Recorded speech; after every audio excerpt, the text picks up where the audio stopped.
Good morning, everybody. What is going on? It is your boy Baddog back with another New York Giants training camp video. Didn't have a chance to do this yesterday, so I figured I'd talk about what happened yesterday this morning. Of course, by this time tomorrow morning, I will be in the midst of a 24-hour live stream. Hope everybody will come in there and join me for that, as half the proceeds will go to a good cause. So I hope to see everybody there tomorrow morning through Sunday morning. God help me for that. Anyway, yesterday at training camp, I always like to start with the quarterbacks, you know that. And both quarterbacks looked extremely good yesterday. Daniel Jones, the whole thing about Daniel Jones this summer has been his long ball accuracy. His deep ball accuracy has been phenomenal all training camp. People are saying he threw it probably was the best pass of the summer so far to Paul Perkins down the sideline over linebacker Jonathan Anderson. He's just a perfectly placed ball right down the sideline.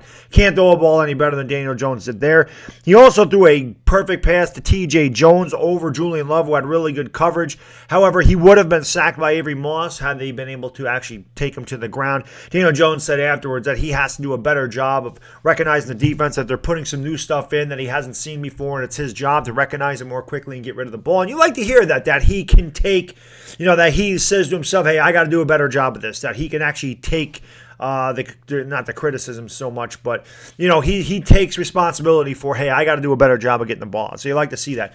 Eli Manning, almost perfect on mid-range accuracy yesterday, rather. He was phenomenal all day. Just another great day of practice for Eli Manning, rebounding from the other day where he threw a couple of interceptions. But he looked really good on short and intermediate passes, almost dead accurate on all those passes yesterday.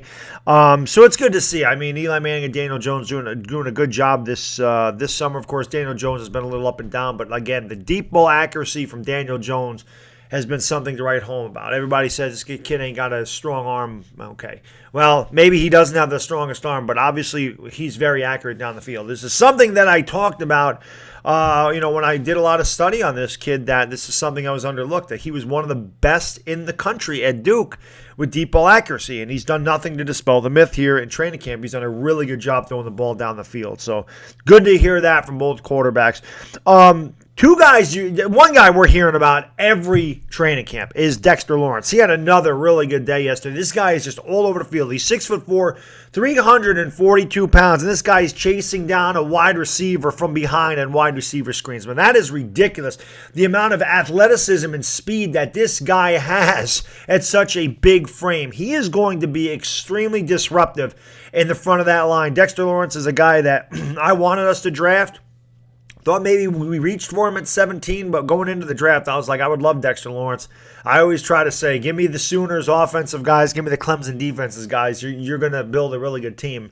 Dexter Lawrence, obviously a big part, even though he was suspended there at the end of the year, but a big part of what Clemson did last year. So, again, just having another great day at training camp. Lorenzo Carter's been impressive again. They were talking about how he's added some moves to his repertoire as far as pass rushing goes. He had a really strong swipe, knocking the offensive lineman's hand off him. He also developed a spin move. And again, Lorenzo Carter is a guy that we think can take the next step this year. I think that Lorenzo Carter can make the Pro Bowl. That's my bold prediction. That I think Lorenzo Carter can get double-digit sacks and make the Pro Bowl. I think he's got that kind of talent. He just has to, bring it to fruition. He's got to perform on the field. But so far this summer and last year, anytime he was on the field, he seemed to make things happen. He's going to obviously have a huge workload because he's going to take over what Olivier Vernon had last year. And again, as long as he stays healthy, knock on wood, I think Lorenzo Carter could have a huge impact on defense. His motor never stops. He's extremely long, athletic, quick, and he's a good football player. So hopefully, he takes the next step up, and it'll really help the Giants. Corey Ballentine, again, is another guy. We're hearing the same guys every day. Corey Ballentine, Dexter Lawrence, Lorenzo Carter. You're hearing the same guys on defense. Julian Love. You're hearing these guys every day. Corey Ballentine, again, active hands. Knocked the ball away from Rod Smith on a fumble. It was recovered by the defense. That's the second time Rod Smith has fumbled that I know of in this training camp so far. So Rod Smith's got to do a better job of protecting the ball. But Corey Ballentine, again, very active on the defense, very active hands. He's picked off a couple passes. He's forced a couple fumbles. He's doing a really good job this training camp. Corey Ballentine has definitely been a guy. Ballentine. Somebody tell me how to say that. Is it long I or is it een? Is it Ballentine or is it Ballentine? Ballentine. I don't know. I want to say it correctly, but I really don't know how to say that. I don't know if it's Ballentine or Ballentine. I've heard it pronounced both ways, but I call him Corey Ballentine until otherwise corrected. But either way, he's had a great training camp so far.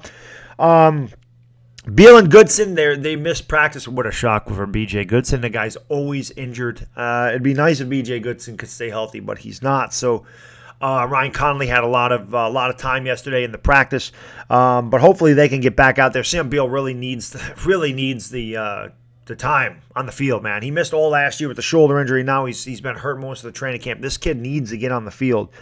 And then one last thing, the battle between Zeitler and Dexter Lawrence has been really good. It was really good yesterday. They said they kind of battled to a draw from what I read, and they say obviously that's a win for the offense if they battled to draw. But Dexter Lawrence had a really good bull rush on Zeitler, who actually ended up planting his feet and stuffing it at some point. But I'm very encouraged by the way the Giants have played up front on both sides of the ball. The defense seems to be doing a really good job this training camp, and this is with the quarterbacks doing a really good job themselves. So you're hearing a lot of plays on both sides of the ball, which is good to hear. And again, it's training camp, so we're not going to get our head in the clouds. We're not going to get too crazy about what we're doing in training camp.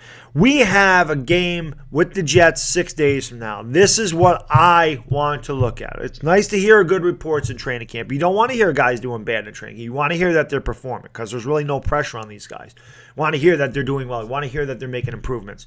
When we play the Jets on Thursday, the Jets aren't going to say, well, we got Daniel Jones in our grasp, but we're going to let him go because we can't sack him. No, they're going to go after these quarterbacks. They're going to try to hit him. They're going to try to pick the ball. These guys are fighting for their jobs. So you know that that Jets team is going to come out there. They're going to want to make a statement. These kids are going to want to show, hey, I belong in this team.